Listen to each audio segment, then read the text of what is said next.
Det her er den helt nye BMW 5-serie. Vi ved, den er god, men vi ved ikke, hvor god. Så derfor får du 7, der holder, og 3, der kniber.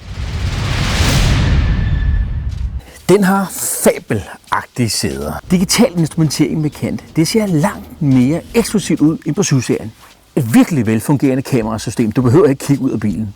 Så den bravende hurtig og sportslig, når du gider.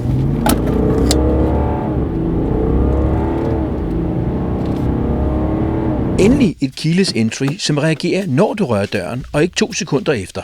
Det bedste head-up-system, jeg har prøvet ever.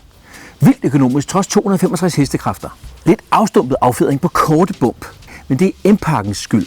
Det her er røv og nøgler. Når dørene er åbne, kan du ikke flytte bilen overhovedet. Styretøj til den lidt lade side, men nu er jeg også vant til at køre BMW i3. Og når man kører sådan en, så føles selv en 911 som en bus. Godt nok en hurtig en af slagsen.